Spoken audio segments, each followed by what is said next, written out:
The petrodollar and its discontents point to Bitcoin's role in the financial future. Recent moves by Saudi Arabia, Russia and China have raised fears that the U.S.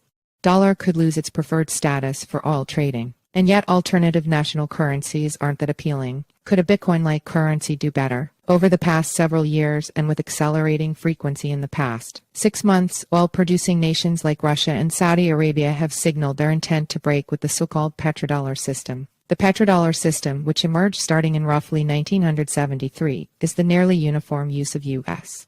dollars to denominate and often settle worldwide oil trades. David Z. Morris is CoinDesk's chief insights columnist. Though it is sometimes mistaken for a formal rules-based system, the petrodollar is better understood as one aspect of the broader role of the dollar as a global reserve currency and the resulting exorbitant privilege the U.S.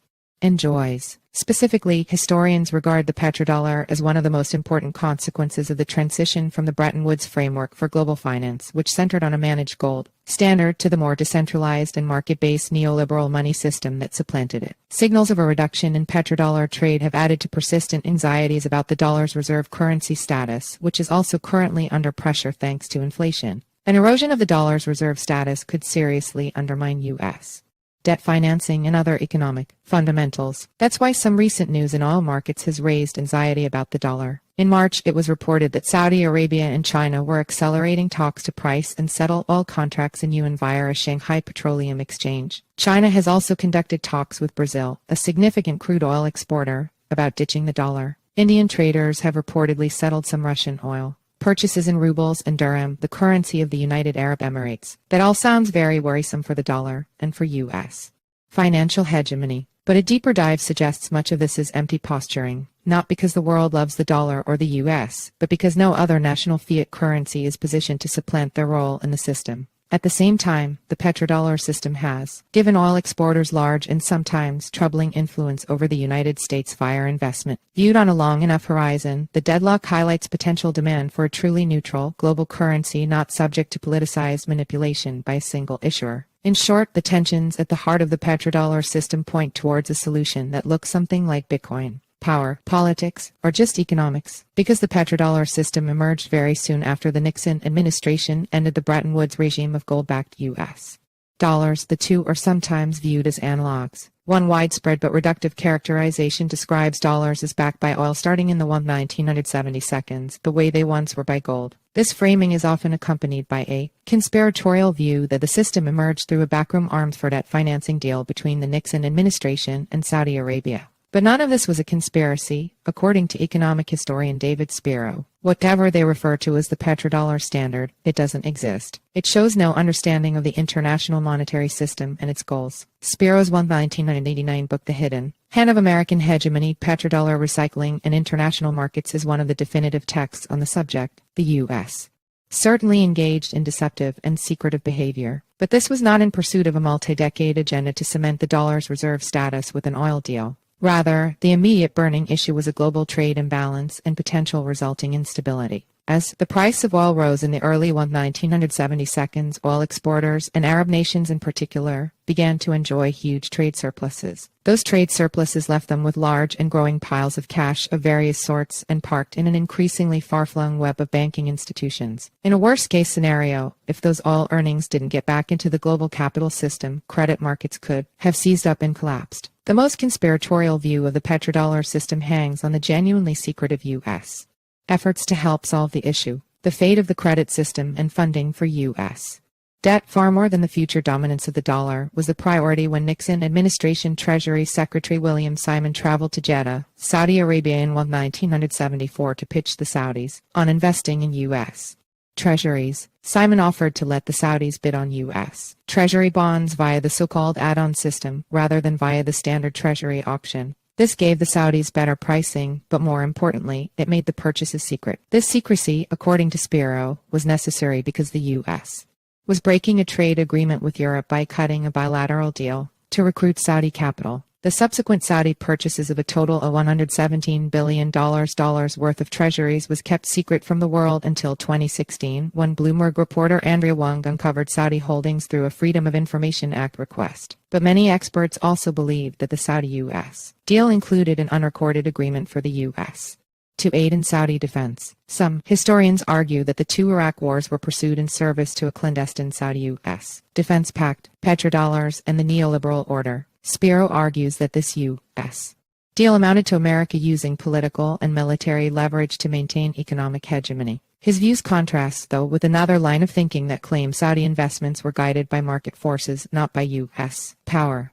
According to the so-called institutionalist view, the petrodollar system essentially emerged because dollar assets were appealing places to put capital. This line of thinking aligns with so-called neoliberal ideas about the power of free market forces in global finance, in contrast to the more managed gold standard monetary regime. One piece of evidence for this naturalist free market interpretation is financial data predating Simon's deal. Dollar assets held by oil-exporting countries and European banks stood at $0.8 billion in 1964, according to 2009 research by Christopher Copper, but had rocketed to $10 billion by 1972, well before the Nixon deal. This is even more striking because the U.S.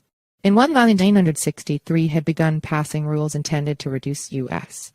bank lending to foreign borrowers. Those investments rose not because of any deal then, but despite formal barriers, seemingly attracted by the fundamentals of the dollar assets themselves. The desire to skirt U.S. barriers, in fact, led to an offshore market for dollar bonds and deposits in Europe, sold via London and sometimes Luxembourg-based banks and branches. These became known as Eurodollar assets. This financial market was already developed then, when a long-term climb in oil demand and prices began in 1973, leaving oil exporters with even more money to invest. The idea that U.S. defense of Saudi is part of a secret oil deal is also debatable. An early mutual defense pact between the U.S. and Saudi was signed in 1951, more than 2 decades before William Simon went to Jeddah. Moreover, the broader Cold War context may be as or more significant than oil per se. Before the 1992, Saudi's hereditary monarchs wanted good U.S. relations as a bulwark against both domestic insurrection and the nearby Soviet Union. And whatever the public or private terms of the U.S.-Saudi relationship, it never had juridical power over the broader oil market. Economist Dean Baker wrote in 2009, for instance, that oil producers are free to construct whatever terms they wish for selling their oil, and many often agree to payment in other currencies. In fact, even the Saudi relationship has had to be shored up occasionally, as in a 1978 meeting when Saudis reiterated their commitment to the dollar. The paranoia of global finance. Questions about the petrodollar system's origins are important because they help us understand its future. At the highest level, if U.S. political maneuvering was a key determiner of where petrodollar surpluses wound up invested, that should make it relatively simple to escape the petrodollar system through similar political deals, such as those discussed among India, Russia, and China. By contrast, if market forces are the main factor pushing oil surpluses into dollar assets, and in turn maintaining the dollar's reserve status, it's far less plausible that even a command economy can will an alternative into existence. On this count, the neoliberal explanation seems to be winning. Political attempts at creating a petrodollar alternative have been fizzling for decades. Current worries about Russia and China cutting deals with Saudi Arabia are easily recognizable in this 2009 account of similar discussions, which ominously warned an extraordinary transition from dollar markets within 9 years. Obviously, that didn't happen. Economist Dean Baker argued characterized those 2009 fears of a game-changing anti-dollar deal as something that would make a good plot for a Hollywood movie, but it doesn't make much sense as economics. According to that view, meetings and discussions amongst non-U.S. oil trading nations can hardly hope to bend the monumental economic forces that make the dollar the preferred instrument for global trade in general, not just for oil. Global finance theater. Even if a political exit from the petrodollar were possible, even David Spiro doesn't think the current Saudi-China-Russia constellation has much chance of accomplishing it. I think the Saudis are trying to become more of an international player in power, Spiro told me, and they are trying to move away from the U.S. In other words, having meetings with China about pricing oil in yuan is something like a threat of economic blackmail from Saudi Arabia, aimed less at actually transitioning away from the dollar than at influencing U.S.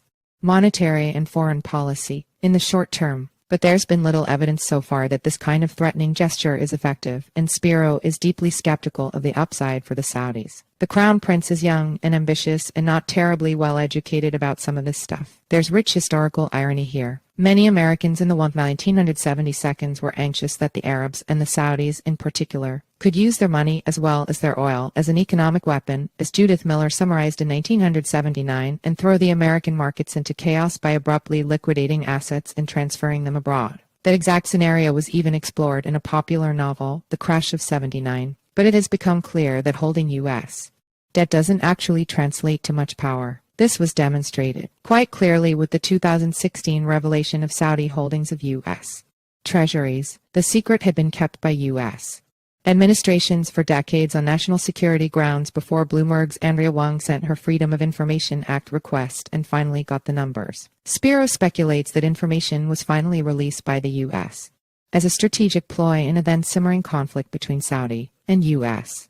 officials over legislation connecting Saudi to 9/11. The Saudis made some sort of stupid comment threatening to sell off their treasuries, Spiro recounts. It was an idle threat. But Wang requested the information, and the request happened to coincide with the Saudis making this stupid comment, and the Treasury released the data. The release data showed $117 billion in Saudi holdings of treasuries. That's hardly a pittance, but it was far smaller than the $750 billion the Saudis claimed to be prepared to sell. The gap may result from not counting the holdings of quasi-governmental investment funds, or the Saudis may simply have been exaggerating their holdings in pursuit of leverage. Economists have argued, however, that neither number represents a serious threat to the market for U.S. treasuries because aggregate demand for treasuries remains strong. In other words, despite the worst fears of the 1972 or 2023, the U.S.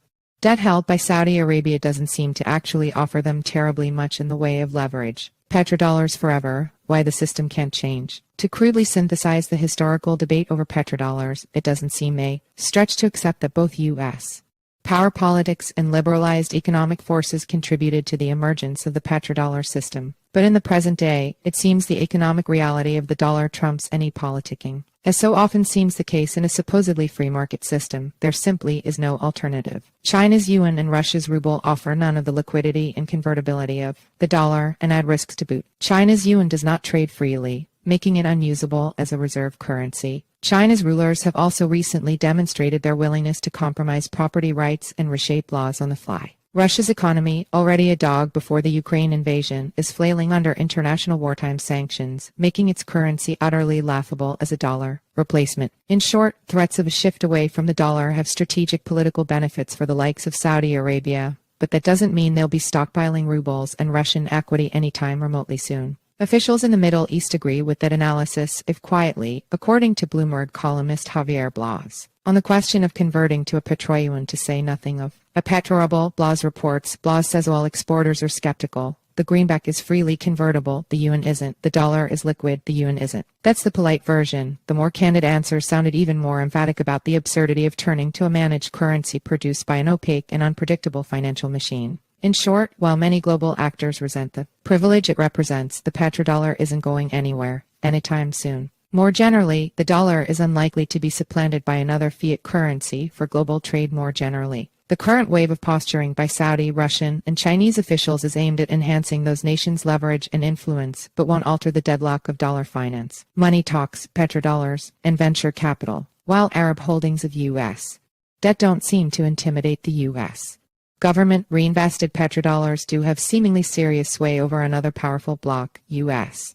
businesses on the hunt for capital. This is nothing new. Back in the 1972, for instance, AT&T took a $650 million loan from the Saudi central bank that's over $2.8 billion in 2023 dollars. But for a time, the murder of Jamal Khashoggi made Saudi entanglements in particular a serious reputational risk. Khashoggi was a complicated figure rumored to have intelligence ties, but his most public role was as a journalist for the Washington Post. That made his gruesome dismemberment on the orders of Saudi Crown Prince Mohammed bin Salman particularly emblematic of the kingdom's much broader illiberalism, which also includes the oppression of women and labor practices sometimes indistinguishable from slavery. For years after Khashoggi's murder, U.S. firms stayed away from the Saudis' Future Finance Initiative FFI summit, also known as Davos in the desert, but rising U.S. interest rates over the past year seem to have made morals an unaffordable luxury for some, in particular U.S. venture capital funds. Last year's Davos in the desert was viewed as a kind of return to polite society for the Saudis, attracting J.P. Morgan's Jamie Dimon, among other U.S. financiers dependent on Saudi money. At a recent smaller event backed by Saudi's sovereign wealth fund, a 16th co-founder Ben Horowitz offered his belly like a subservient dog, declaring Saudi a startup country, and that Saudi has a founder. You don't call him a founder, you call him His Royal Highness. This is pathetic stuff, but it's merely a small index of the much deeper perverse influence that recycled petrodollars have on U.S.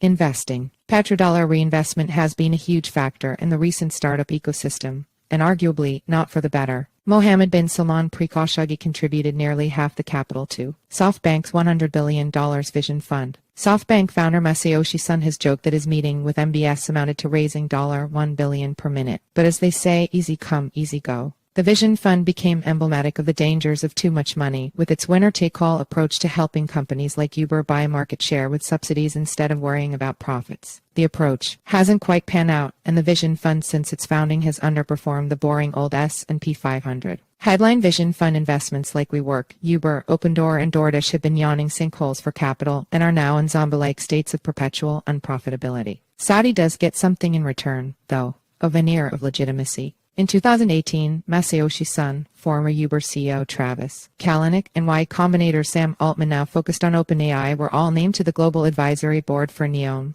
a proposed smart city to be built in the Saudi desert. NEOM is a pet project of Mohammed bin Salman and reflects the same high-concept, low-IQ approach as the SoftBank investments. Sam Altman quickly resigned from the board, but Kalanick and Son seem to be ride or die for the Saudis, who reportedly invested $400 million in Kalanick's cloud kitchen startup. All this paints the picture of a startup ecosystem grown fat and lazy on the perpetual Arab petrodollar spigot. The job of VCs like Ben Horowitz is increasingly not to build companies that work, but to do a Scheherazade act for one prince or another, spinning never-ending stories about the future thrilling enough that the prince spares their lives or at least their extremely lucrative jobs for another day. And while the A16's crew is the most transparently thirsty, they're far from alone. Sanibel Investments, the venture arm of Saudi's sovereign wealth fund, recently revealed ties to 40 U.S. venture firms. Though hardly comparable in scale or impact, these compromises could be the venture capitalists' equivalent of the Iraq invasions pursued to keep the Saudis, their allies, and their money happy. As the New York Times' Judith Miller wrote both presciently and ironically back in 1979, if the 1973 oil embargo was the stick, the Arab investments are the carrot, some would say drug, on which the U.S. has become increasingly dependent. The Bitcoin option. While the specifics of Arab petrodollar reinvestment may be toxic, the existence of trade imbalances as such isn't necessarily bad. In a capitalist global trade system, there will be periods of economic dominance by one force or another. In the post-war environment, the United States has enjoyed both structural advantages as a sole economic superpower and a real competitive edge, particularly in technology, that gives the rest of the world plenty of motive to give Uncle Sam loans. The problem is that the same economic titan also effectively controls the global money supply, in which its own debts are denominated. Through that control, the U.S. also substantially controls global monetary infrastructure, giving it significant power to change the rules of the game to suit itself. The Arab world may be making unhappy noises about the petrodollar system largely in an attempt to raise its global standing, but the other major players in the drama have more concrete concerns about being trapped in a dollar-denominated world. For Russia, there was the recent humiliation of having $600 worth of foreign reserves seized by the West. China, as a major holder of U.S. debt, is likely unhappy to see recent U.S.